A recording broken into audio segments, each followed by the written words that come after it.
Good afternoon, everyone. My name is Raihani Hasna, and I am a bachelor student of IPB University. Today, I would like to talk to you about my paper with the title of Filtration and Antioxidant Activity of Commercial Fermented and Non-Fermented Sausage. First of all, I'd like to begin by showing you this picture. What you see on your screen right now is a picture of the difference between free radical and a stable molecule. As you can see, the free radical one has one lacking electrons that resulting their molecules to be very reactive to others.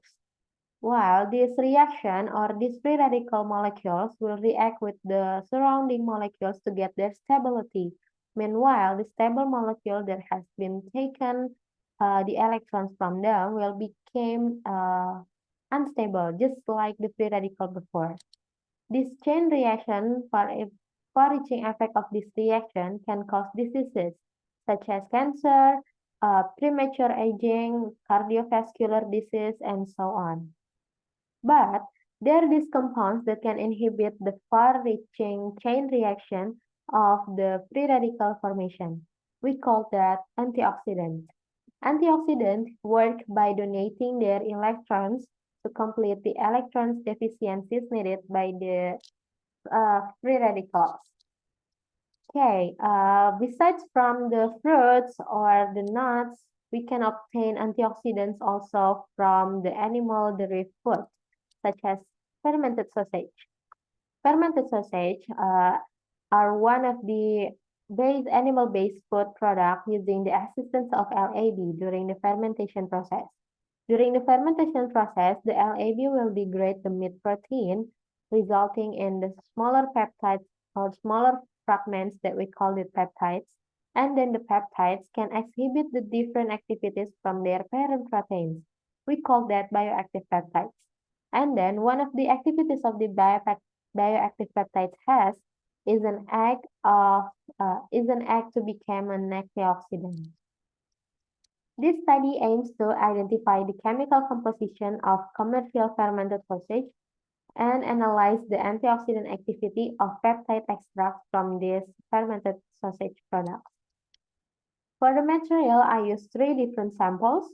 2 of them are fermented and 1 of them is the non-fermented one.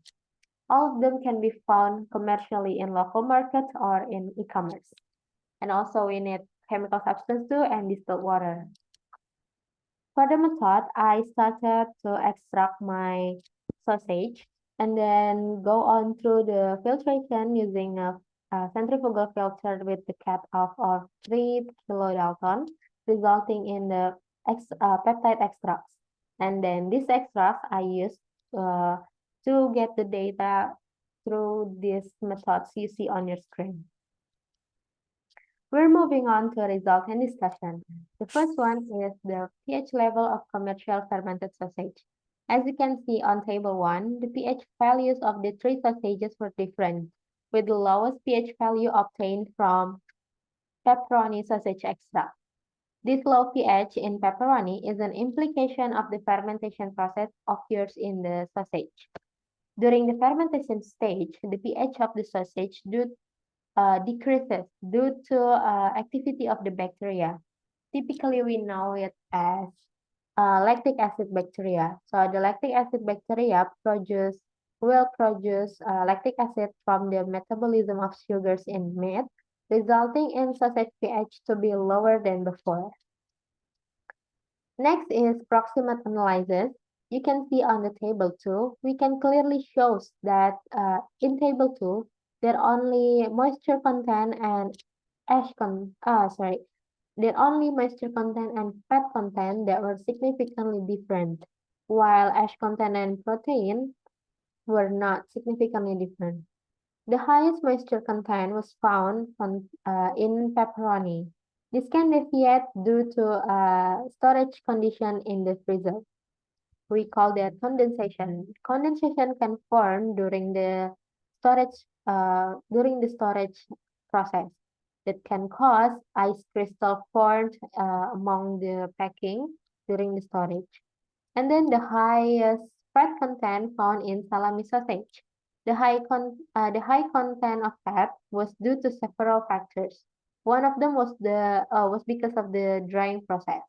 During the curing process, there's this lipid oxidation occurs, leading to an increase in fat content. But the other factors can also because of the use of the meat fat as one of the ingredients in sausage. It can be also like that. Moving on to protein concentration in fermented sausage. The protein concentration of fermented sausages is higher than non-fermented sausages, thought to be due to the influence of the fermentation process. During the fermentation, microorganisms produce like a protease enzymes that hydrolyze protein into smaller amino acids and peptides. These smaller and amino acid peptides resulting in the protein to be more concentrated in the final product because the shape is already smaller, which likely led to an increase in protein concentration. And then phenol and flavonoid content. For the phenol compounds in salami sausage were higher than in a pepperoni. Meanwhile, in the total flavonoid of these two sausages were not significantly different. And the last one is here we come, antioxidant activity. As you can see on table 5, non-fermented sausage had a higher IC50 value. It's around log 2.07 ppm or 117 ppm than pepperoni and salami sausage. While IC50 of pepperoni and salami sausage were not significantly different. There are 5 classifications to classify this antioxidant activity. There are weak, very weak, moderate, strong, and very strong. Based on that classification, the antioxidant activity of the non-fermented sausage was in the moderate category, while pepperoni and salami were categorized as very strong and strong, respectively. We can be concluded that the proximate analysis showed that only moisture and fat content of the three sausages were different. The protein concentration of fermented sausages was significantly higher compared to non-fermented sausage. And the antioxidant testing of DPPH showed that the three sausages had antioxidant capacity because they were able to carry out the DPPH scavenging activity. Okay, I think that's all for my presentation. Thank you all for listening and for your attention. Goodbye.